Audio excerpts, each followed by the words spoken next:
Come with me, you're gonna see and you're gonna listen audibly. It's the Guy in a Basement podcast. Hello, everybody, and welcome to the Guy in a Basement podcast with your host. It is your Wagonmeister, Nick. And with me today, I have a guest from my excursions in the land of community college, way back in the mid-10s. Oh, what a time that was. Much more simple, much more easy. Welcome to the show, Sarah. Yeah, she's even saying, she's just nodding there. You go. Welcome, Sarah. Hello. Thank you for having me. Absolutely. I was very honored that you asked me to be a part of this. Oh, well, I'm glad that you said yes. You always have something up. For people who do not know, she has a very nice Instagram, and she posts a lot of very neat things, as well as having an online shop. And she's an artist. She used to do street dancing. I don't know if that's still a thing. Oh, no, you'll never know. Yeah, there you go. I think It's in terms of dancing, I still do it. I don't compete anymore, don't teach it anymore. Right now, it's more so of me kind of transitioning into the path of me focusing on becoming a teacher, focusing on my arts, and yes, that is me. But I still dance. I still know how to get jiggy with it. She can drop it. She can drop it like it's hot. All right. So, teaching, huh? And what do you want to teach, if I might ask? So right now I'm in the process of student teaching. And I'm student teaching to be, I'm actually in the process of being a student teacher as an art high school teacher. Wow. That's nice, yes. Though. That's wonderful. People, our society needs more artists. Yes. Especially our generation that kind of grew. We definitely didn't have that, nourishment, But now how times have changed, like you said, so many people are going into the creative field.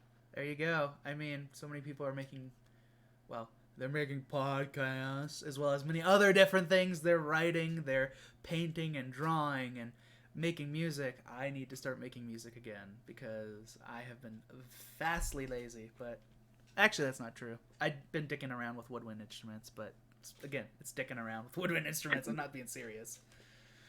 I'm sorry. Oh, don't worry about it. Everything good? Yes. All right. Don't know what happened there. Yeah, well, stuff happens like that. It's all right. It's all right. So, first and foremost, shall we get to the main topic at hand? What will we be talking today? This is a very good topic, especially for right now. Oh, yes. So our topic today is self-care and mental health. Yes. It's I don't know if it's a topic people like to discuss.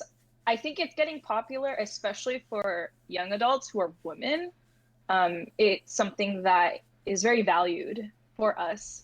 I don't know if you ever worked in a minimum wage job and you see someone who's like a woman, you're laughing.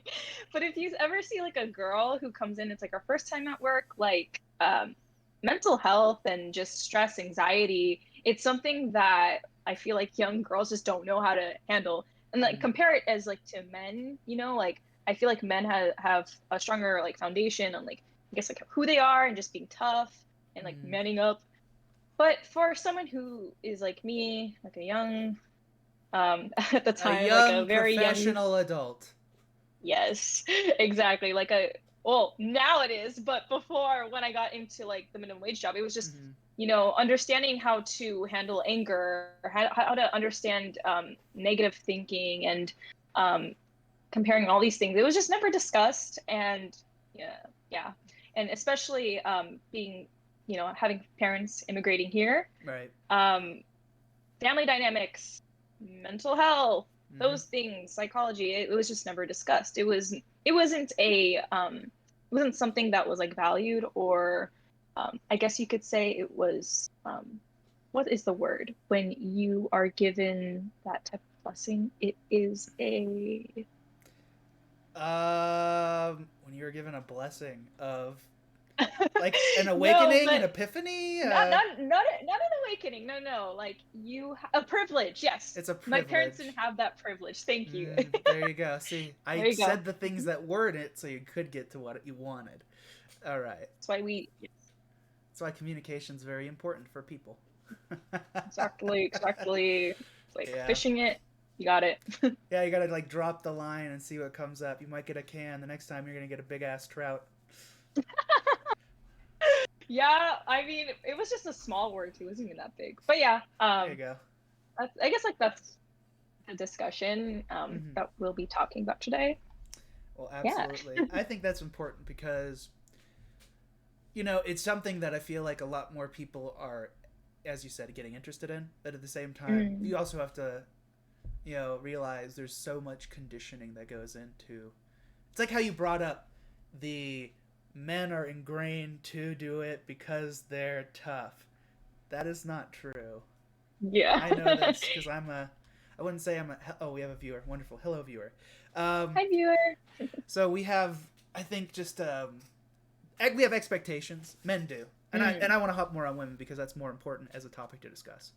But Mm. I just want to say there is positive masculinity, and then there is people call it toxic masculinity. But I heard of a therapist from a YouTube channel. He was doing a video about Aragorn from Lord of the Rings, and he was saying instead of toxic masculinity, let's call it limiting masculinity because it's masculinity that holds you back from being a full human. Mm. I haven't heard of this before. Yeah, I'll have to I know there's send you such that. things like I knew there was such thing as like toxic masculinity, but I never understood it in depth. But I liked how kind of talked about that. Yeah, basically, if it is a behavioral pattern that prevents you from expressing yourself, to only put yourself in the role of like the stoic, hard faced, I won't say anything, I'm a man, stand up, that holds you back because then you can't express yourself and have a closer relationship with people. Mm. But Yes. Yeah. we can discuss that later. I'm more interested in hearing what we're going to talk about Right. in like women's psychology Right. and mentality. Okay. I mean, yeah. I guess. Well, I guess to kind of for the people who don't know about me, I wasn't someone who really valued like mental health really. Um, I think coming from a family, we didn't have like a high income at the time, and like was raised by like a single dad too. Um, it was just whatever we can get like food on the table and whatever you can do to get like good grades and straight A's. And obviously, I did not go on that route. That's why I'm a high school art teacher. But um, yeah, I think it was like going back to what I said because my parents didn't have privilege, because we didn't have like money. It was just like education was the stable route to go to, especially moving to America. That's why many immigrate here. Mm-hmm. But yeah, like as for me, at the time, because I was different and because school to me didn't catch on, like I was just always the slowest in my class. I was always distracted, and I grew up with ADHD. Mm-hmm. So yeah, it was hard because I would express about that to my teachers and my tutors, but then like they didn't really have anything to do with help me with. And then Mm-hmm. if I were to ever talk about that with my parents, they would just get upset, and then they would say you're just making excuses. Right. So yeah, like that's a little bit of like my background growing up. Um, and then kind of transitioning then to going into a senior and then college, like, and I think this is like when we met, but Mm-hmm. at that time I was just very very lost. My parents were going through a divorce at that time, right? Mm-hmm. And I was with my dad, and later on my mom moved back here into America from Indonesia, Mm-hmm. and she moved to Orange County, and she said, hey, like I have like a job opportunity here and it's more stable, there's more opportunities, that rather than, because at the time I lived in San Bernardino, I lived in the IE, Yep. was just very dead. Uh-huh. You know about San Bernardino, right? I grew up in Southern California. Yeah, as both of us know that to be true. Yeah. Yes. Yeah. So just not like a land of opportunities, and with at least in that area, no creatives. Yeah. But then transitioning back into okay, who I was as an adult and why I now value mental health Mm-hmm. was because I was just someone who really wanted to stand out in because I was the middle child. So I Yeah. had an older brother and an older sister. And because I didn't have anything unique about me, I feel like I had to create something of myself that is quote unquote unique, like oh, like I'm kind of good at art and so like let's make it into like a career path. Let's make it into an opportunity. Just very impulsive things, but then Mm-hmm. rather I didn't have like I wasn't being like mature about it. I wasn't being realistic and I think, especially when I moved to, at the time, Orange County, and I met you, and I went to community college. Mm-hmm. At that time, I was just always chasing for the next thrill, like the next big thing. Like, where's my moment? And Mm-hmm. where can I find that, right? And later on, what does that lead to? You find it, and then you just constantly keep on chasing the next big thing, the next big thing, the next big thing, and it leads to nothing because at least for myself, like I didn't know myself. I was just trying to find belonging. There you go. So yeah, kind of. Sorry, I was talking a lot, but do you have anything you want to add or say? No, I mean I can understand that because I feel like that's a pretty common thread a lot of people have to go through, especially, you know, as you said, it's all about survival. So mental health is not the biggest priority. But Right. as you get older, you realize, oh shit, there's this stuff I have to go through, and I have to develop myself because I can't just be like a one trick pony, right? Yeah. Yeah. Hmm. That's like Exactly. I have a very funny take on that I don't know how you'll perceive, but I think it'll make you laugh. Is that Oh, please. I have never dated anyone, so I've always been working on myself, and I've been working myself now Mm. for 26 straight years. And all I can say about that is, Mm. holy shit, I'm a much better person because of that. Because I grew into being a fully realized person without like, oh my gosh, what's my girlfriend or boyfriend? Oh shit, how's this gonna go? I don't know what's gonna go on, and it's like that stress mixed with the stress of work, school, figuring out what you enjoy and getting good at it, discovering what you want to do with your life, and other big Yes. shit. Like, Mm. it's nice that I got to figure that out without a stressor of, oh shit, there's this other person in my life I have to worry about.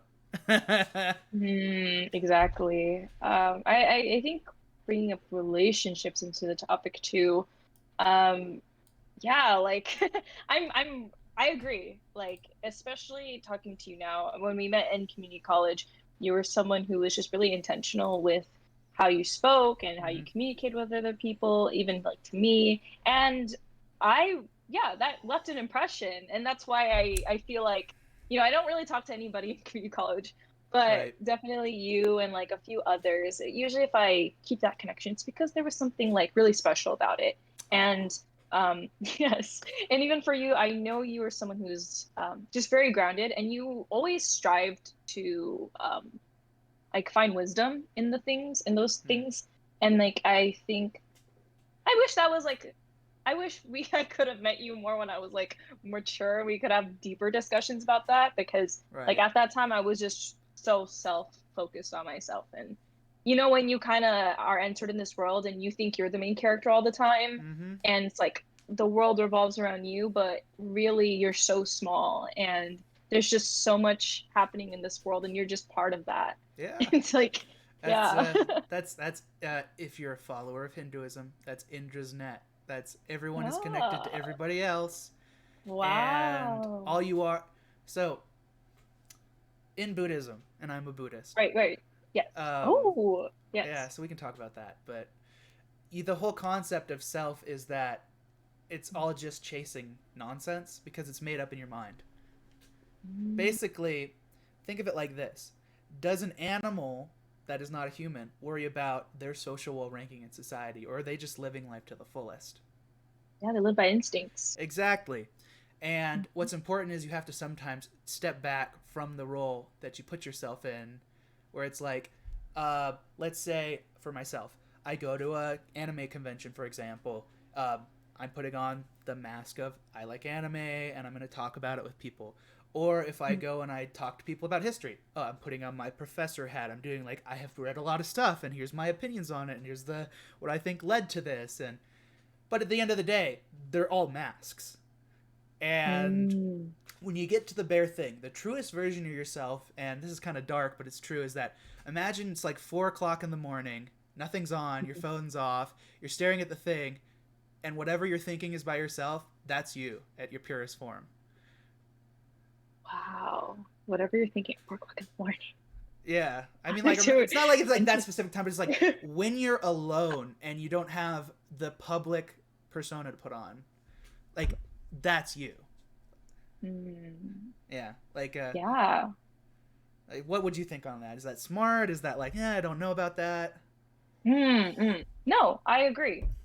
A lot of, you live in this world, and who are you with the most is yourself. Yep. And who knows you better than you, than anyone in this world is yourself. Yes. And, yeah, just the natural things about you, whether it's the good or the ugly, it comes out like one way or another. And yes, I do agree in that. I don't know much about Buddha.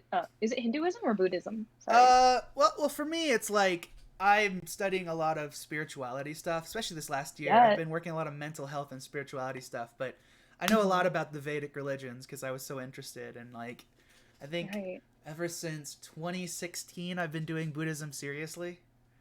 So yeah, so my philosophy is very pick and choose and see what works together the best. But I do a lot of like Zen sitting meditation, like sat at a wall staring at like nothing but the wall for 15 minutes. You know how it felt? It was like felt like it was 3 minutes because I'm so used to it now. I'm trying to work my way up more, but I tried to do 20 and then like, oh, I can't. I'm burnt out. 15 is my jam. Right. Yeah, I think that's really important too. I know some people, whether with whatever you believe in the universe or a God or whatever it may be, I think it's really important to also connect within like that spiritual sense to really find it, because oh man, are we going into like the deep like dark talks? We can. There's nothing wrong with that. I'd love to talk about that because here's the thing. My whole jam is like I have reached a point where I want to talk about that stuff, but everyone is so caught up in their bullshit that I can't. Do you mind if I tell a tragic story? Oh my gosh. I'm no judgment, but I just don't know if your viewers are comfortable. If you're okay with it, no, it's good because I was gonna do like a solo podcast about like grief and stuff actually. Right. So this is good because it waylays into this mental health thing. So last year, my father passed away from suicide, and unfortunately, I was working in Japan at the time. So, and I look at me, right? You are very concerned right now, but I'm just like, yeah, well, that's what it is. I've made a lot of progress compared to some people. But so what happened was I ended up talking with some friends, both from college who were working at the company I was working at, as well as friends. And kind of I got them together. So like, maybe they'll kind of like give me some grief and then we can have some fun. Got there, we were hanging out, introduced people. I went to my hotel, which is far away. They went to Shinjuku. They were drinking. And then, or it was Shibuya. I get back. They're all drunk and plastered, scrambling around. And I catch up with them. And one of them said to me, Nick, sometimes you need to just shut up, man. And it's like, it's like you just talk too much. You're too deep into it. You need to like, and I was like, and that's how I felt. I was like, in my mind, I was like, holy fucking shit. How could you say that? Yeah. But at the same time, that caused a realization of, okay, the only person who's going to look out for me is myself at the end of the day. So I need to learn how to comfort myself and learn methods to do it. And I'm still friends with these people. In fact, out of my father's death, I introduced two people who are now one of the most solid couples I know. So, so, Wow. uh, so I prescribe to kind of like a life, death, and rebirth sort of dealio, and that's how I saw it. It's Mm. like dad was alive, he passed away, and then new thing came out of it. And to be honest, he was not a healthy man. He would have died from COVID. Oh, oh my goodness. Yeah. Right.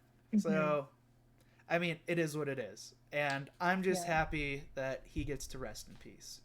Mm. It's selfish he did what he did, but Yeah. tragic story told. And Yeah. whoever listens is like, "Oh my gosh, I can't believe you put that out there, man. That's so intense." But But I think the fact that you did say it, it just it speaks a lot about yourself. yeah, Like you kind of acknowledged that that happened. And did it take a day later to get over? No. Like I'm sure you fuck had no, to dude. go no, Months. months, maybe like, like I don't know, like I'm not you, I don't know what you're going through, but maybe Yeah, like there's like these emotions and thoughts and it's that saying about like time heals for itself, like in a sense, and especially with you, I think that you being able to open that up to me is very, very brave and just very like I acknowledge it. I won't take it like lightheartedly too. right. Um, and I think that like at the end of the day, like what you said, there's in terms of like when you said, no one's gonna really watch out for you except yourself. I do agree in that in a sense too. And depending on like what you believe in, Yeah. God, Okay. God or Well, spirituality, I feel like there is a being out there who watches yeah. over each There you individual. go. It's like Marvel. They have the Watcher, like the What If series. That's God right now. Or if you're Elon Musk, it's like the alien coder sitting in his mom's basement, like, this universe is really good. All this data is great. Let's look at Oh my let's goodness. look at Censure E-27XP dash USA i.e. Sarah. Let's zero in on this little buck nugget. Hello. Yeah, but in all seriousness, though, I mean, spirituality really does help in Great. dealing with that stuff. It can really get your mind in the framework to work through shit. Yes, Like, exactly. can I ask what faith you are without, Oh, yeah? yeah, this is something that I kind of don't talk about because it's kind of frowned upon, but I am a Christian. I mean, it's not like okay, viewers, don't judge me. No one's saying But anything. It's silent. No one's worried. I know. I am a Christian. I don't really talk about it or It's a like post private. about it, It's a but private. It's private for you. it's very private. But the thing is, I used to be someone who was very like out there. Like I was in the transition making it into like a career path for me. And there Mm. was a lot that happened that I made the decision like, no, this just has to end it. Do you mind if I share about it? Absolutely, because I'd love Okay. to I love talking about this stuff, as I said. Right, right. So, like just a bit of background, I come from a half Christian and I come from a half Islam background. So very Very, different religion. very different Abrahamic paths. Yes. Yes, yes, yes. So just the sense of like a god and there being a being was always something that was just strongly Mhm. like valued with both sides of my family. Yeah. And okay, so fast forward, I kind of just get to the point, but like at the time, like I just grew with a very strong Christian dad Mm-hmm. and single father, and I looked up to him. He's great. He's still my best friend till today. Aw. But the thing is, it wasn't until, I moved out and then I become an adult and then I put myself into the church. And to those who view the viewers, and if you're a Christian, this is my experience. I'm sure this isn't your church, but for me, at the church I was in, it was those mega churches, right? And there is this sense of like, you know, really feeling like God being there, and I guess like I felt it too at the time, but then I kind of took a step back in things, and then like it's like, is it really God or is it just like the air conditioning? That's the most hilarious take I've ever heard. Okay, so just to put a pause on that, Right, that right, to okay. me, that to me sounds like what I would call Christ conscious. Mm. So, Mm-hmm. okay, in a Christian context, and you probably know. Again, I'm formally a Catholic, so Right, doesn't matter what religion I'll be. I just like ceremony and sticking to like strict time frames, and then like right. doing the rest of my day because like I have my Yes. spiritual time and I have my profane time, Mm. and I'm not Catholic anymore, but Right. um, we can go about how I approach that in after we finish talking about your experience, but Oh, yeah. Christ consciousness is what I would call, in the Christian context, feeling the peace and serenity of the universe with God through Jesus Christ. Mm. And when you have a Right. group that big enough, that's a big ass invocation to tap into that. So I'm sure that was real. But it Mm. might have been the AC too. I don't know that either. But Yeah.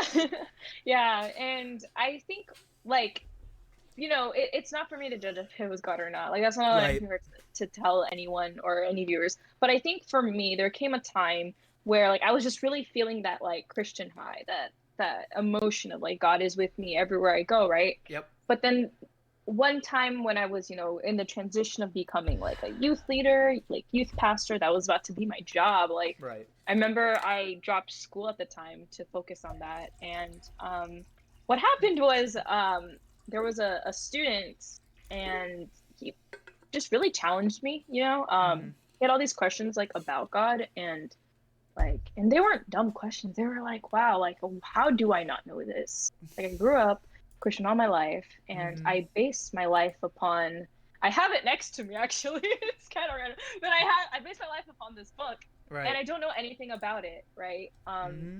I don't know the names of the 12 disciples. I don't know like how many books there are, and I don't know, like I just didn't know the foundation Yeah. between that. And at Yep. the time, like that was something like, then that was something that really bothered me, and that's what I like really wanted to understand. So I talked about it with the pastor, like Yeah. actually, and I told him like, oh, um like I want to go on this path, but I'm kind of confused because I don't even know what to say, and like, do I even have the right to say anything to this person? And then Mm-hmm.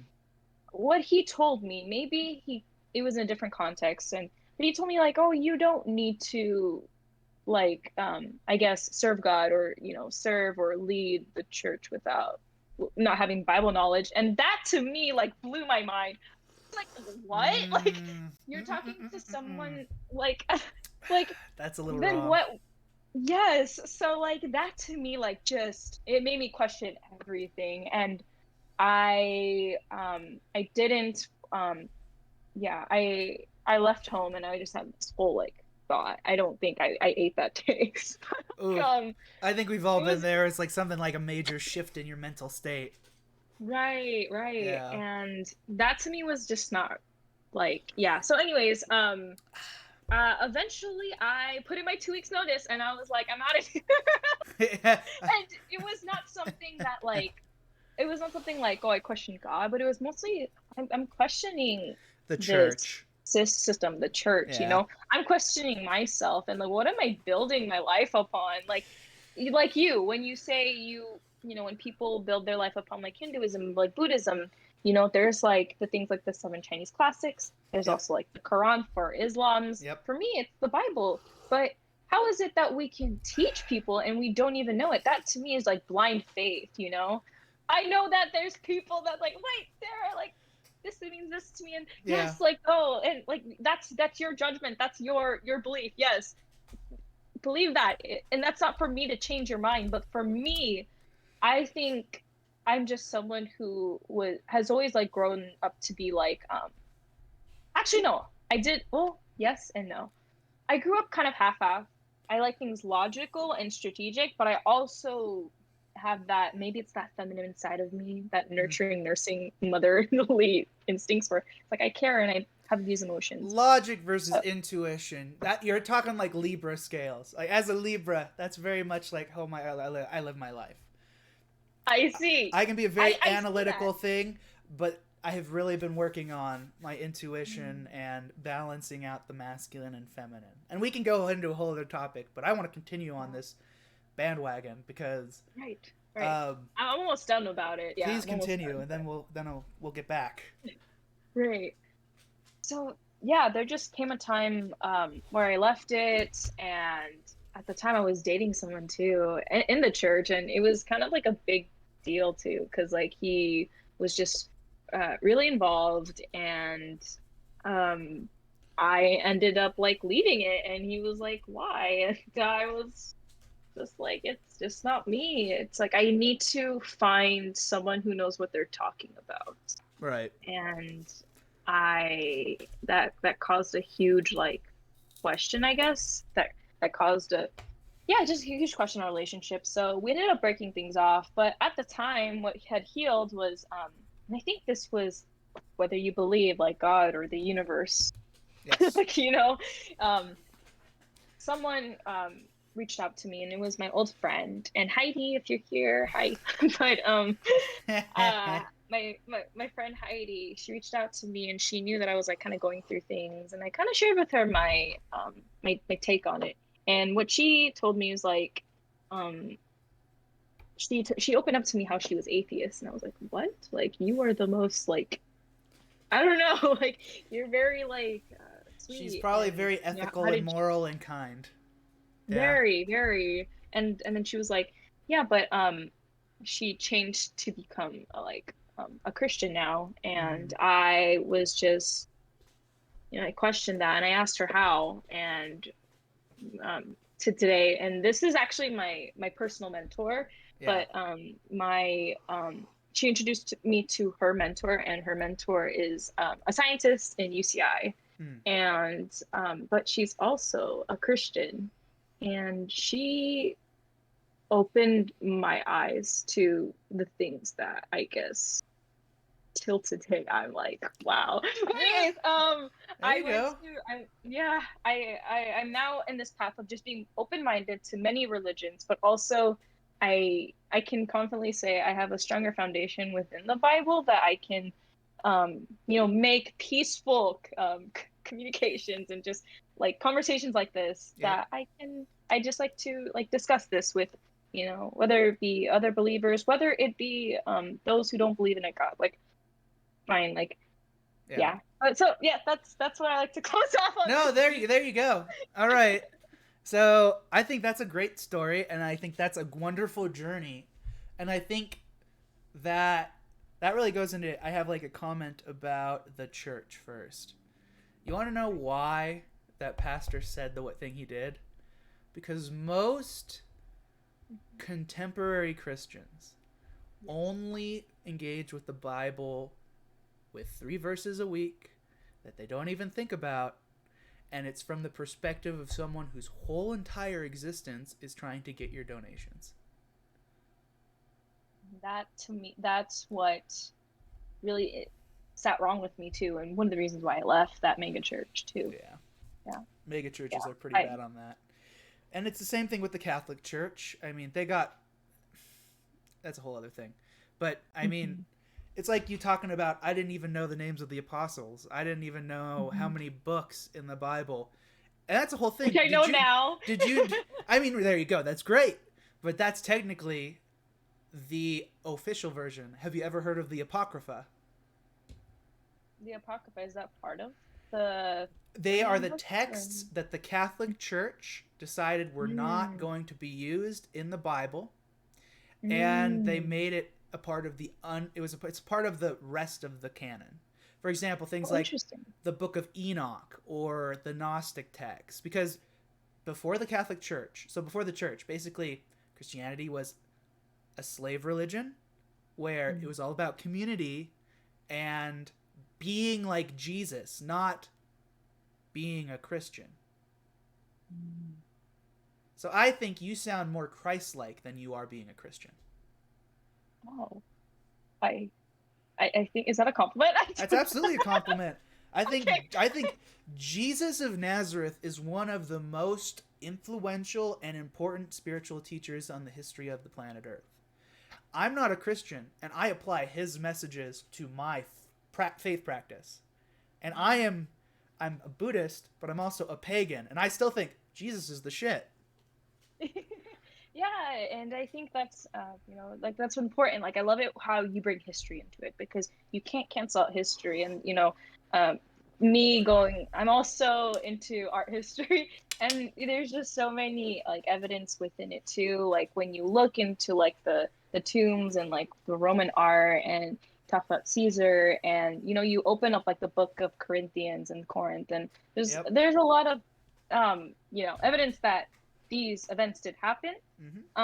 But yeah, I love how you are very open-minded to discussing with this. This is the most like ethical conversation I've ever had with Oh, concerning religion? And Yeah. it's so refreshing. And yes, but sorry, go Yeah. on with what you were saying. So my whole thing is that, like, so again, I am a pagan. That means I recognize there are many different gods. That means I recognize your deity's existence. Your deity's name being Jehovah, Yahweh, bunch of different, like, there's a bunch of different names for him. But the Abrahamic God definitely exists. And in the Bible, there's this funny ass thing where they says, yeah, so our God is gonna bring us into this is ancient Israelites going into battle, and they lost. Their God let them down. Whoa. And that was documented in the Bible. And it's like, okay, so like he's powerful, but he's also, he's the Lord of hosts. He's a war god. He's like a fertility god. He's like everything in one. Because the ancient Israelites were henotheists. They weren't monotheists. So they believed in a tribal god, which is who would become the Abrahamic God, but they recognized the existence of other gods. That's why Israelites who worshipped that deity in Rome, in the Roman Empire, the Romans weren't like, fuck you, you apostate, you're almost an atheist because you believe in only one god. They were like, no, they're practicing ancestral gods and they recognize ours exist. Free reign, man. You can be a kingdom. We don't care. But that's where Christians got persecuted, because they're like, ours is the only one and all you guys are worshiping demons. And they're like, oh, fuck no, dude. It's really interesting how you like bring that to monotheists in the Roman Empire were considered atheists, or almost. Yes. It's really interesting. It was actually a lot of it with in the New Testament version. From the books there, it was actually a lot of like the Pharisees and the teachers of the laws and the Sadducees who were the leaders for the Israelites at the time that were persecuting the disciples and the apostles too. Absolutely. And it's just like, wait, weren't you guys the one that was like chosen like by God? And then all these like prophecies that had happened within the Old Testament later on came into fruition, fulfilled within the New Testament, which we know say is Jesus Christ. Right. But because they didn't believe it, then they kind of planted and poisoned the seed into the Romans and said like, oh, they're like a cult and they're crazy, and Jesus is like the son of the demons, and it's just like right. Okay, so that's the whole thing. Is it's all about perspective. It's all about the perspective, and that's power. Okay, so imagine if you're a Pharisee. So you have a bunch of political power, you have a bunch of spiritual power, you get sacrifices. Here comes this crazy rabbi who's saying, we don't need a temple. We don't need to make sacrifices. We don't have to pay money. We can just worship him wherever we want. It's great. And you know how you do that? Be like me. Live through my example. Hold me on this pedestal as this higher thing of myself, and we will break through that thing. And they realize, that's gonna... Okay, so that would be like an anarchist cell taking over Chicago in modern day America. Like, no more money, no more things. Everything's owned by workers. Like, Jesus was a fucking radical, man. He was. And then it's so funny because now the people in charge of our society are the people who you actually broke away from. That are like, we don't even know what the hell we're talking about. We just believe in 3 things. No abortion. Our religion is the only one, and if you're not, you're going to hell, and we don't want to associate with you. And probably some white supremacy in there as well. Let's mix it into the pot. Just mixing the pot. Yeah. I mean, Wow. here's the thing I've heard, and it was very poignant, is that, think about this. If you are a Christian missionary to another country, your mission is saying everything you believe in your culture is entirely wrong, and I'm coming here to save you because your entire identity is going to bring you to hell, and I know what's best for you. And that's people of color as well, which is a whole other aspect. And I don't want to really talk about that, because that's a yeah. no one needs a straight white guy to tell them about that. They need the people who are engaging with that to talk about it. But it's like an interesting point. Exactly. And I think when you say that, like, yeah, a lot of it, when it came to like evangelizing to other countries and sharing the gospel to of course that was like an aspect. I think a bit to share like my faith, I actually like tried to compare like both religions, trying to figure out like which one sat well with me.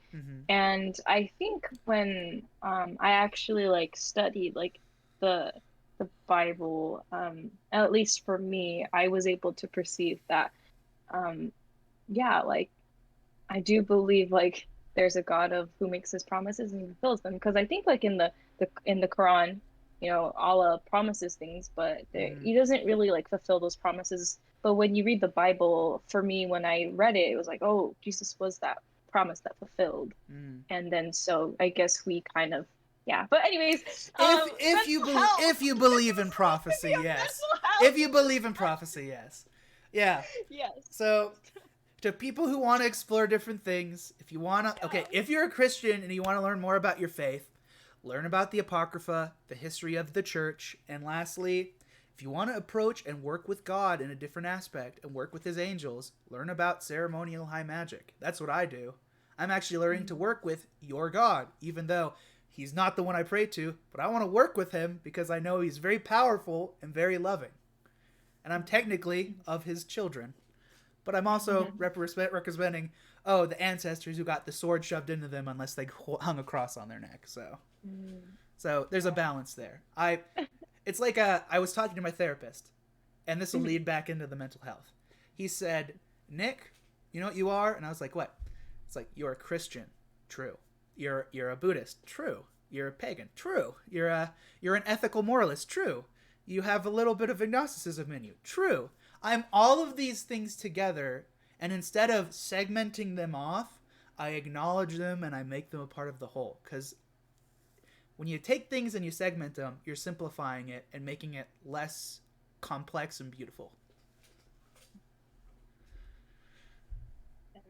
And it makes sense as to like why you are a very like open-minded and just a very loving person today, Yeah. And Thank you. And I love how we can make conversations about this. Like you and me come from different backgrounds, and even like this, it just makes me perceive like, wow, like there is like, at least I know, in fact, there's a God of like love, because there's unity in this world too that we hold on to, and that to me is really important. Anyways, back to mental health. Yes. So spirituality can help mental health, but what's more important is to realize how the mind works and how our surroundings affect us. So, I think a great thing to say is, I brought this up literally a minute ago.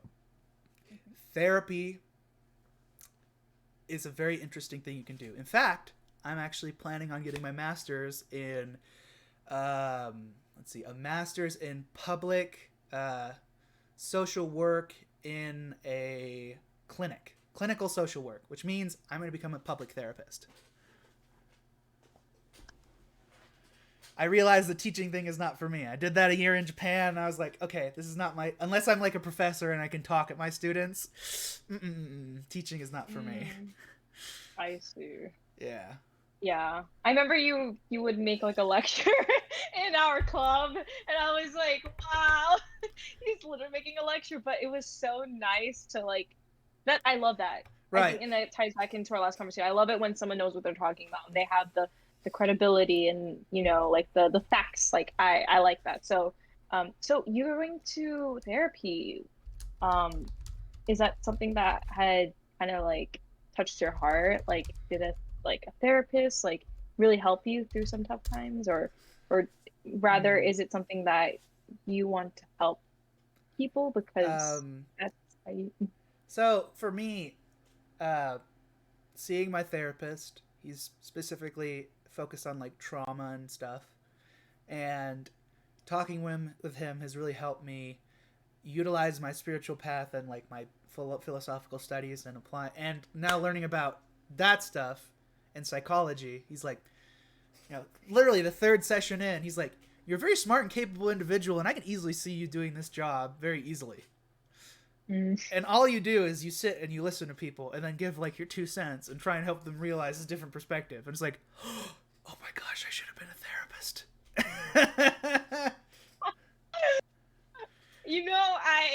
It fits. It Yeah. fits. I see it. Yeah, it's there you go. It's the whole thing. It's what my zodiacs tell me. It's like you should either be a teacher or a therapist. Tried the teaching thing, unless I'm lecturing. Let's be a therapist. It feels more on the level. What's your Enneagram? Oh, I don't know. Every time I do that, it's like pay $5 and figure out what it is. Like I don't have the money to pay for that. Like, a free one. Yeah. I'll try to find the free one for you. But I can give you the Myers-Briggs, even though that's a little cronky. INFJ. INFJ. Wait, I think I'm an INFJ. Welcome to the 2%. Oh wow, we're the unique ones. Yeah. You know what? Sorry, go on. I was just like, welcome to being an extroverted introvert. I had a question like about that. Like, do you think people like are born into it, or it's more like the environment and like who you surround yourself with, you grow into being those characteristics? Because I think I was not an INFJ. Like even during community college, I was not like that. But it wasn't until like I had those experiences, I kind of took care of my mental health and being surrounded by people like you. That's what changed me and who I am today. I'm more introverted than I was extroverted before. Well, the beauty about being an introvert is you can enjoy your own company, but secondly, you can be even more adventurous than extroverts because you don't have to be shackled to other people. True. Yeah, I like throwing shade at extroverts. They think they're the shit, but introverts really know what's at. Hey. There you go. Yeah. I agree. There you go. So what do you like to do? I guess you being like an introvert and you're an INFJ, you must be like you're empathetic, right? Very much so. Yeah, very much so. Yeah. I first wanted to answer that question that you gave me, like where do you think it starts? I think it's, of course, your biology is going to have something to do with it. Like, that's a given. But your environment is also extremely important. Like, I subscribe to what... have you ever heard of the series The Midnight Gospel? It's on Netflix. Ooh, no. Okay, so basically, it's Adventure Time's Pendleton Ward created a series of animations, 7 or 8 episodes on Netflix, using the Duncan Trussell Family Hour, which is a really cool podcast, which is like a non-judgment based, open to discussion, anything goes, comedy, religion, mentality, spirituality. I recommend it to anyone. But the last episode is very sad because he talks with his mother, who had cancer for 4 years and died 2 or 3 weeks after we recorded the episode. And she said, everything in your life, all your mentalities are based around your first 5 to 7 years of growth. Like if something happens in that, like let's say you help mom with like the baby, like a younger sibling. Oh, you're probably going to probably be more responsible. But if you're too stressed out about it, you might be neurotic with your responsibilities. And I think that mixed with your environment and how you are when you're born, grow into it. I think of a person like a tree.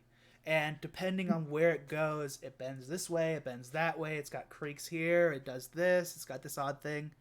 You know, mentalities are like plants. That's why the brain is so complex. It's like a nervous system of a bunch of different roots going everywhere. True. Yeah. As for what I do, a lot of reading. I love that. What are you reading? Let's see.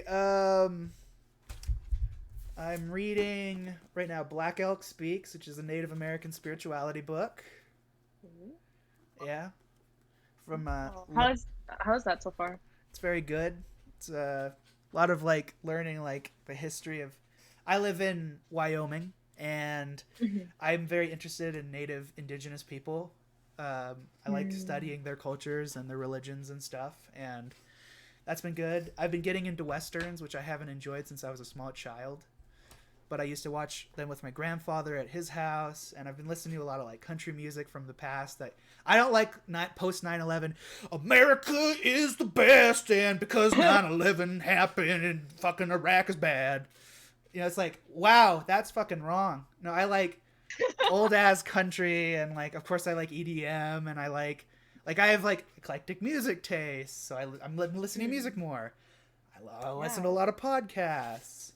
I'm trying to find a job. Oh. I'm trying to get some gigs at a bank so I can just be like a Oh. teller, and like then I can have Oh. some private time. Yes. Yeah. Oh, yeah, that your introverted side is showing. Yeah, the introverted side's always showing, but that doesn't mean I like. Last night I went to a bar with my brother and his roommate, and it was fun and very interesting. Very interesting. Yeah. And what's really funny is the way you speak and the way you engage, you kind of come off as someone who's extroverted too, which is interesting.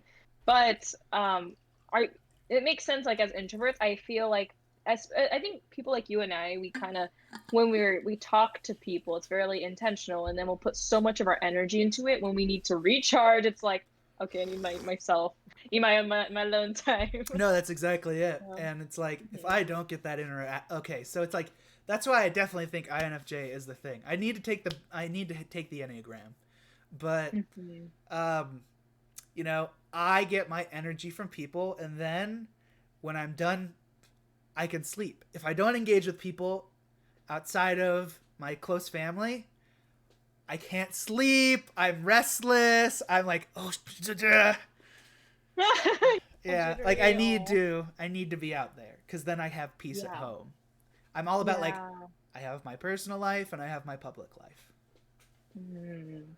So it must have been hard during the COVID-19 when we were all stuck inside. I mean, yeah, in Japan it was different because I was there when it in Japan it started like in January, February, Oh. and everyone wears masks anyway. So basically, it was just a lot of Yeah. wearing masks. A lot of the bars that I would hang out at with my coworkers and like clubs and stuff closed down. So I mean, I didn't get to enjoy Japan like that much. Mm. But I still traveled a Mhm. lot. Like did a lot of traveling by myself, which was fun.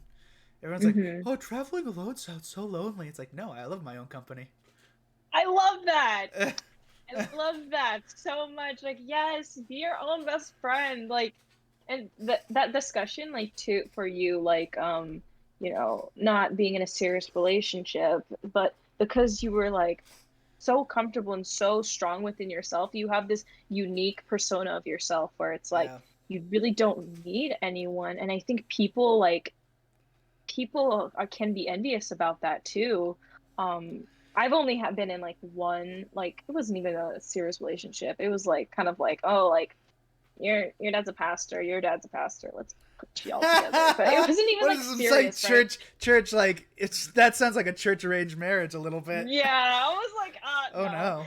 But Oh but yeah, no. like yeah, especially during this time, like too in our generation, like Yeah. people can be so codependent, and it's not like wrong, but it's like that, like people come and go in your life and you just never know like who. And um I feel so sad when I see people, like strong women Mm-hmm. who have the potential of, just making like a change within like the world, being strong and independent. But then Yeah. like once they get into that single phase, they immediately need to grasp onto someone or find someone to give them validation. And it's Yeah. like it makes me sad. Like, like they can't be You'd really like comfortable. my mom then because like she's like for her she had always been in a relationship. I mean she got married when she was 23 years old, right? And Hmm. you know my father passed. She's in her mid 50s. She Hmm. handled it. She handled my dad's suicide. She handled my brother moving back and being in post traumatic stress disorder from it because Hmm. my dad passed away in his arms and then he had a heart attack. I saved my dad's life twice in 2019. He had um, diabetic ketoacidosis, which is basically blood sugar poisoning. Um, and then he had a heart attack, sepsis, which is blood poisoning, ketoacidosis, which is blood sugar poisoning, and he basically had 4 widowmakers at one time, and I saved his life. While I was stoned the second time, I was like, "Hi," Wow. and it's like, "Oh my god, Nick!" And I was like, "All right, I got you, man." I wasn't, But you saved him but high. yeah. And the first time though, it's like he was so suffering that I got 2 hours of sleep in like 5 days. That's how bad the first time was. So, Mm-hmm. so I had a little bit of resentment towards him committing suicide in that respect. But to jump away from that, my mother, very strong individual, she's like, I'm never going to be in a relationship again. I just want to be single and enjoy my life the way I want to do it. I bought my house in full. I have no debt. I'm good. And then she moved where we live now, and holy shit, she's doing great. To her, you know, we need more women like that, you know, like just. Mm-hmm.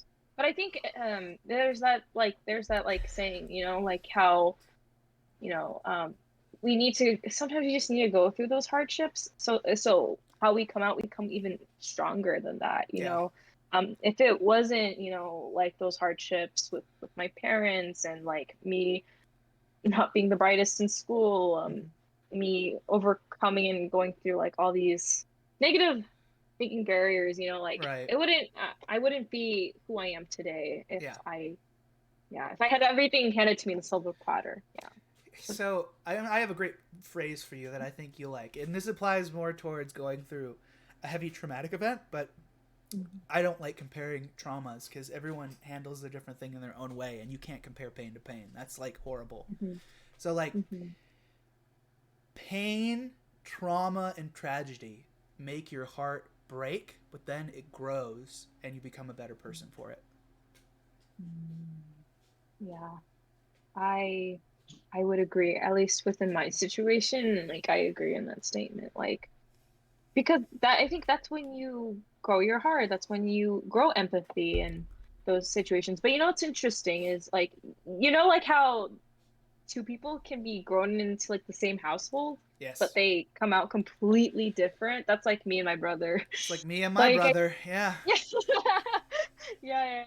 Like I think one thing that's great about him is he was someone who like perceived like the hardships of like not making money and like having us to struggle, so he fights for that stability, fights for like that comfort, so then his future family don't have to go through that, and Right. that's great. And I Mm-hmm. think what I learned from it is, you know, like I saw like my dad struggle, and like I saw you know how much sacrifices he would make, and he was kind of like the mom in my life too. Like he would always pack lunches for us, and Mm-hmm. would just really comfort me. And he was my best friend. And because of that, I think that's where I got like my empathy and like that, you know, like life is whatever you make out of it. Mm-hmm. Like you can make money, that's okay. I could work at 7-Eleven for the rest of my life, and that to me is happiness. And like not saying that's me is happiness, but I'm saying like for someone else that could be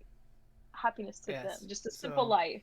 what you're Yeah. saying So is it's more important to develop your kind of spiritual, emotional side, because if you find peace, then prosperity will follow. But if you follow prosperity before peace, you're going to suffer. yep. Yeah. There you go. Because then you won't be able to control that prosperity, you know? Yeah. Like, There's, oh, well, all of this. yeah, What it's do I like, do oh, with now I it? have money. I can go down to the fucking bar and I can waste like half of my paycheck getting drunk and trying to. Yo. You know, if you have peace, when you go to a bar, you're not going to be like, I'm going to have 12 beers and I'm going to shotgun them and then I'm going to have 12 shots of vodka. You're going to be like, I'm going to take my time and then when I want to leave, I'm going to leave. Exactly. And, you know, you could get a beer, like, I don't know, like, for me, I like a good beer by myself. And, like, I just, agree. and just, I don't know, like, and that's me in my alone time, like, just loving to, like, I like painting, Mm-hmm. I like crafting, building things. Have I done it drunk? Maybe, but you know, like that's my time, you know, There's like nothing. Okay. yeah. And I think, okay, I will preach this to the high heavens that The Midnight Gospel is the fucking best adult animated series ever. First episode, Dr. Drew Pinsky. Main topic was anger, but it's about the relationship people have with chemicals. So it's not about, the drug cannot hurt you if you don't use it. It's your use and abuse of it that is bad. I agree. Like, I have been sober from cannabis now for over 2 months. I also live in a state where it's illegal, so it's good that I'm sober. But I can... The reason I would take it is because I couldn't sleep, but then I would abuse it during the day. Now I have a much healthier relationship. I've worked through my mental shit, so now I have my peace. I can enjoy the prosperity. Love to see it. Yeah, and you know, I think I don't know. I just grown up too with people who have like abused it, not like parents, but just like relatives and probably friends you too. know, friends too. So it's just you see it growing up and then kind of learn from it. You either follow it or you don't, and that's what happened. And that's but, good. That's good advice. Yeah. Either handle it in a healthy manner, or don't just do it. You might have the same addictive tendencies. Exactly, and it's just like, you know, we're all adults here. If you're viewing this, you should be an adult. Like, literally. I'm not here to tell you what to do. Like, you make your own decisions, but you should, as an adult, learn to discern better and distinguish, you know, as you grow up. Like, being surrounded with people like Nick, you know, you need in your life, and finding art teachers like me. Yeah. Art is good. Yeah. Art is great. It's one of the things that makes me the most sad about America is that we don't appreciate it as much. Right. Because it's like, okay, so like, we fight for freedom, but what is the freedom we're fighting for?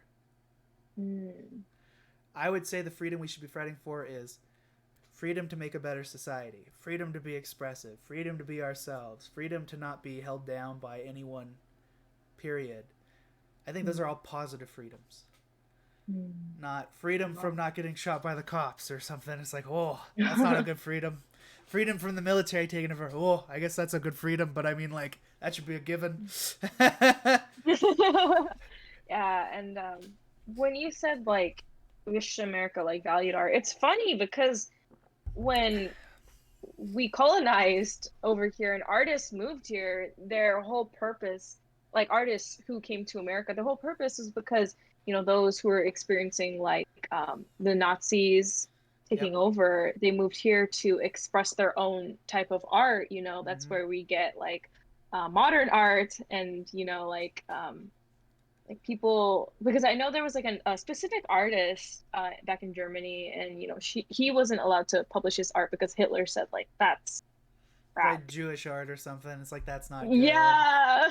Or just like equality. I think that was like the message behind his art. Right. But then he moved to America and then, you know, put that on, and then, you know, that's why we have like all this conceptual art, like Andy Warhol is one of like the biggest like pop artists in history, because, and also like Jackson Pollock, and you know, when you hear about like the history of these artists and them kind of creating like this whole meaning to art, because at the time it was like Renaissance art, it was like fine arts, like that was the only art, like, and it was mostly at the time white males who were in control of the history within the art at the time.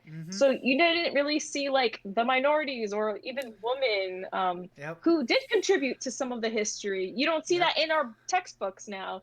And when they migrated to America, they started changing that. They're slowly, we're getting better. There's still, you know, things we could do better, but we're getting better at it. Yeah. It's progress. It's progress. We have progressed. We have farther to go, but we can't just say the buck stops here. Right. Yeah, I agree. That's my opinion on that, art history wise, is that as a historian,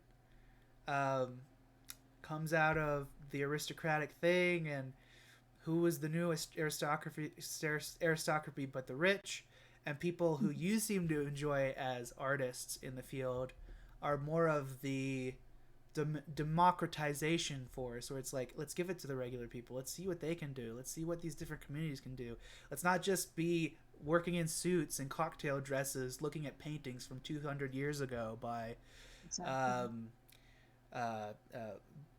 what's his name, Vermeer, or which I'm glad that you're nodding, because it's like no one would know who Vermeer is unless you studied history or art. Like art history, guys, you learn a lot from it. You really do. It's an interesting take, and like, and you know what? Oh, sorry. No, you go ahead. I don't have anything to say.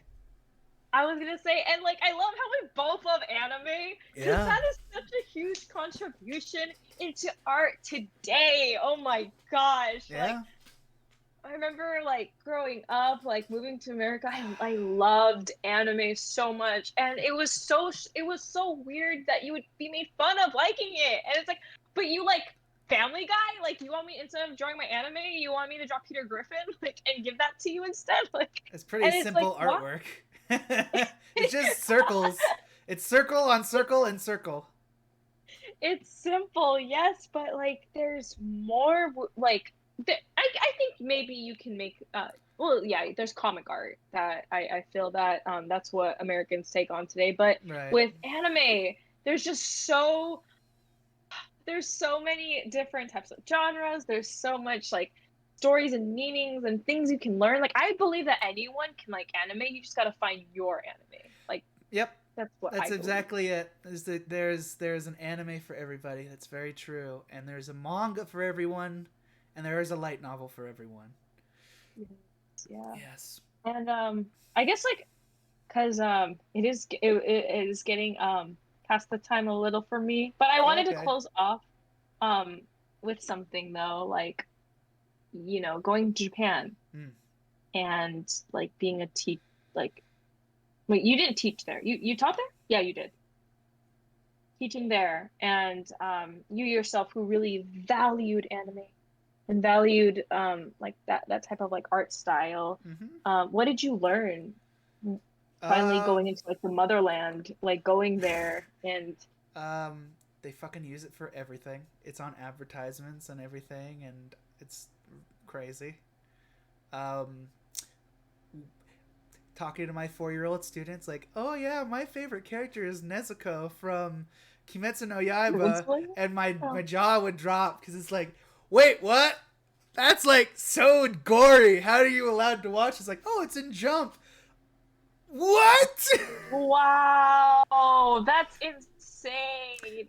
Literally, like there's some gory stuff in that. Like, yeah, I read the manga and I was just like, holy fucking shit! You let your kids watch this? It's like, yeah, it's great fun for the family, man. It's like, okay. And I feel like that's an Asian thing though. It's just like, there's no filter, and I'm like, wait, but there's like some psychological things, you know, you got to think about before showing this to at such a young age. But they don't. It's very much a switch. Like, if I could give my 2 cents on anime right now, I'm gonna just say it. What we're seeing is anime is becoming more artist driven, like less focused on like the culture of Japan and more so the individual. I feel like Japan's becoming much more individualistic. Like My Hero Academia, that's not about working together like Naruto was. It's like, we gotta work together to save the world. It's more like, I gotta be the best version of myself I can be to be a fucking amazing hero. Or Kimetsu no Yaiba, which is like, Japan is like, sexuality is like, they don't give a shit, but like gore, they are like, no, we don't want gore. This series comes out, everyone loves it. It was like, I felt like I had a bat that got swung up beside my head. It's like, how the fuck did this get super popular in Japan? They don't like gore. And then I realized, oh, look at all the fucked up shit that's coming from light novels. All the abuse, and it's like, like, have you ever heard of this series Redo of Healer? I refuse to watch it. But why does that sound so? Did this come out this year? It's like, the one where it's like the guy, like, he finds out he's like a white mage, and he finds out he can go back in time, and basically he mentally abuses the people who mentally abused him to be like his pets. And in the books, it's even worse. And all this like shit is coming in light novels, and all I can think of is like, whoa. my God, that's insane. Like, they're That going is, dark, friend. yeah. But then it kind of makes me think too, like, because Yeah. there's so much like dark, like what you said, there's a lot of like hidden things that's happening within Japan, like what you like mental health. They need more of that, It's because like they the don't. awareness. Japan does not have mental health. They think that's imaginary. Yeah, That's why. right. That's why the word in Japan they invented a. Oh, he died from working too hard. What? Only in Japan would that become a fucking word. Karoshi. Fucking That's crazy. that's so and like, but but that's we're human. Like, why would you want to It live your life to that the point of death like that? well, all I can say is that that is a whole other topic we could talk All about, right. and we would need another like hour or two for that. But Oh. and I know you like you're saying like I gotta get off soon, so it's like okay, we can handle that another time. I would love, yeah, but anime. Yeah, I anime love is it. great. Best anime of the year, my opinion. And I'm getting back into Mhm. watching anime after just being a manga hound. Odd Okay. Taxi. If you haven't watched Odd Taxi, fucking watch Odd Taxi. What about it do you like? It's a mystery. It's a murder mystery. And all the characters are animals. Huh? It's a murder mystery. The main character is a late night taxi driver in Tokyo, and they're all animals. The main character is a walrus. I love You it. gotta check it out. Go on Crunchyroll. Anyone right now. I'm Anyone I'm not even getting sponsored for this, and I'm like, watch the thing. subscribe to that makes me question, like, why would you get a Netflix account if you don't got a Crunchyroll account? Yeah. Well, now it's like you get a Crunchy Funimation account because they bought it out. Funimation's like, Oh now there's just yeah. gonna be one, and I'm like, oh no. How's this gonna pan out? I don't know, but either it's gonna get really good or really bad. Yeah. Yeah, but I feel like in this discussion, I don't really get to talk too much of like mental health or like my take or what I do, or I guess that's not important, but No, it is. And um I listen. I will give you like, if you want to talk about it, let's talk about it before you leave because I don't want. We yeah. like went on a lot of rabbit holes. Yes, let's do it. I think that was what was fun about this, the rabbit Yeah. holes. But anyways, yeah, mental health. Um, I don't know where to start on it. Okay. So this last year and a half has been very hard on a lot of people. How have you dealt with the mental issues that are related to the COVID pandemic? I see. Yes. I think for me, um, because we live in a society where it's work.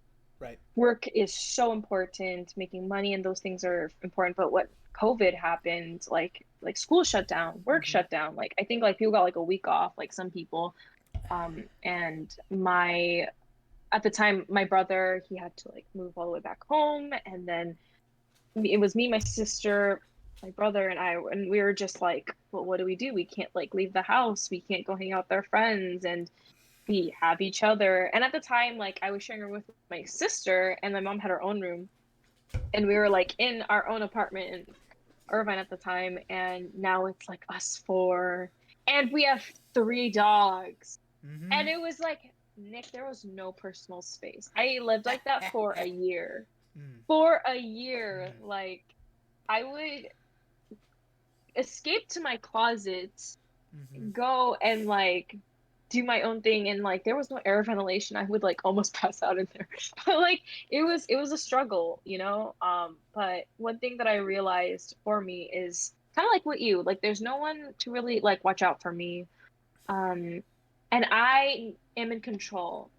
No matter what, I'm in control in like how I think. I am in control how what I can feel. What am I going to do about it? And at the time I didn't have the knowledge like Mm-hmm. to do that. So for me, like the Bible is important, but also I needed like knowledge from like other sources, like professionals. And Mm-hmm. I also went into therapy too, Mm-hmm. and that's great. Mm-hmm. If you guys like, therapy is great. Like Yeah. you're just more self-aware, and Yep. journaling.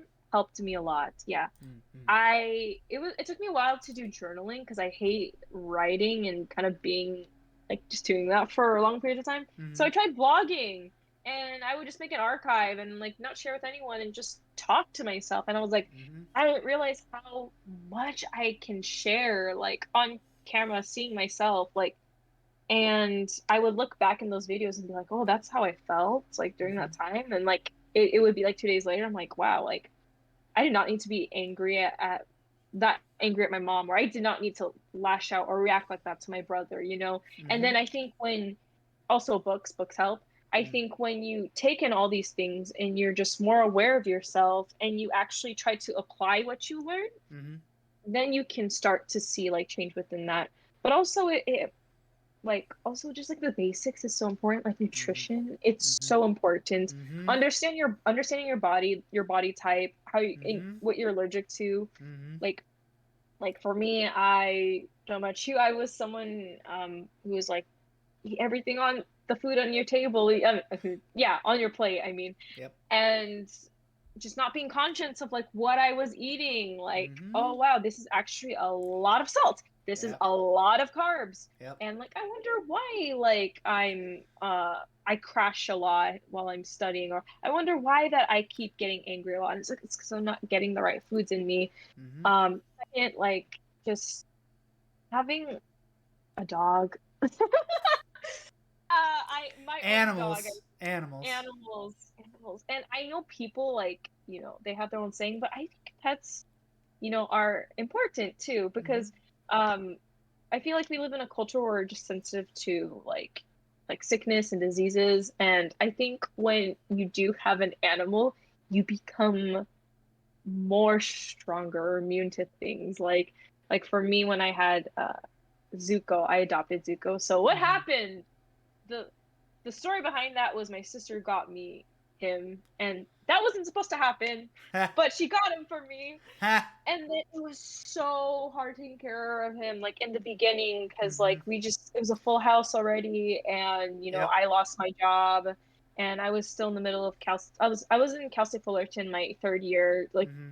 trying to yeah, just finish that. And it was hard, but you know what? That experience, like trying to find balance in all things, being trying to take control of my life, and trying to just also act kinder to my family. Like I feel like there wasn't a lot of love in the family, like or consideration, or just yeah, like those things. So I think I was just really actively trying to do better at it. Mm-hmm. And slowly, like my relationships with my family are healthier. And Mm.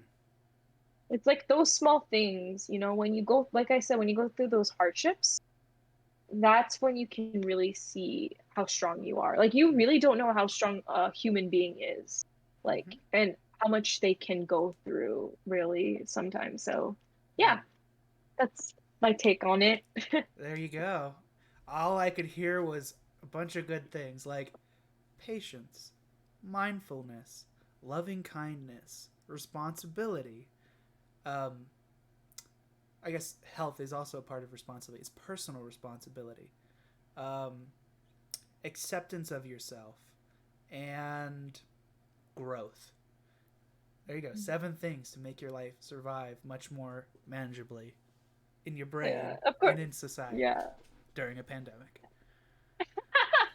Those things, I think when you can just carry out the basics right, that's Mm. when like the really hard things, like I'm not saying those things will disappear, but Yeah. you're able to face them up much more better now that you have those basics that are being nourished. You can focus Yeah. on big things when the little things are taken care of. Yes. Yeah. Yes. A lot of that, your journey sounds very similar to mine in different contexts, but in very similar approaches to how, like, I approached. You know, I've lost 30 plus pounds in the I last three know you months. lost so much weight. Good. Thank you. My mental health has gotten better. My spiritual health has gotten better. I'm much more well rounded. I'm a lot less anxious. The best I have ever been in my life right now, and it's gonna get better every day. Absolutely. And it will. INFJs. When you said like we kind of approached the same thing, I was like, because we're INFJs. There you go. There you go. Got to figure out that Enneagram now. I know. Get it. I'm a type 2. Mm, They're the givers. there you We go. we give a I'll lot. I'll figure it out and I'll shoot you a text on Instagram. It's like, oh, here's what I got, and then you'll be like, oh, that makes sense, or you're like, oh, Makes interesting. sense. There you go. Yes. Well, I think that we're gonna cut it here. So, first and foremost, anything you want to tag, any issues you want to bring up before we end it. Choose. Well, first, I want to say thank you for bringing me here. Like, Welcome. I understand there might be people that may be listening, and if you learned something, great. If you didn't, like, I'm sorry, but I just appreciate you being here. And just for Nick, I love what you're doing, like this podcast and these conversations that, like, at the end of the day, I think we just need more unity in this world, and like podcasts like this and understanding and ethical conversations, like I think that's what will really help us to grow better leaders and make a better difference. And I really enjoyed this. And Yeah. I also run a sticker shop. I don't really share my art, but I run a sticker shop called Promote. Akikono Shop. There you go. It's called yeah, and it's on Instagram. But other than that, to those who are listening, I know these are tough and strange times, but I do believe when you hold on to your values and you know who you are and you reflect on the people who love you and why you're here, just keep persevering. Like, I promise things will make sense later on as you grow up. Like, it may not now, but later it will. There you go. Very I don't poignant. have that much to say. I think that's on point. But yeah. Well, thank you very much for coming on, Sarah. I very much appreciate your time and your input and the fact that we had a very pleasant conversation about some very interesting and usually not discussed things. Not discussed. We discussed it. Rarely discussed maybe was a thing. I don't know. That was a weirdly phrased thing. That was like a brain fart of a statement. All right. So check out Akikono Shop. And show us there you go. Show some of her beautiful art. Isn't that fucking adorable, guys? Anyone who's if you're listening to the audio, I very much pity you because that's a very adorable what just showed up on the screen. Check out the YouTube video. Jump to the end. All right. Yes. Check that out at her shop, and the links will be below in the YouTube video and in the stream if she would like to have the Instagram stuff up. And for me, this has been the Guy in a Basement podcast with your host, the Wagonmeister. I am Nick. Please be sure to give my Twitch channel a follow if you're watching this on Twitch. If you're on YouTube, like, share, subscribe. Looking for followers, looking for watchers, and check out my social medias. And with that, we will see you in the next video. Have a good one. Bye. Bye.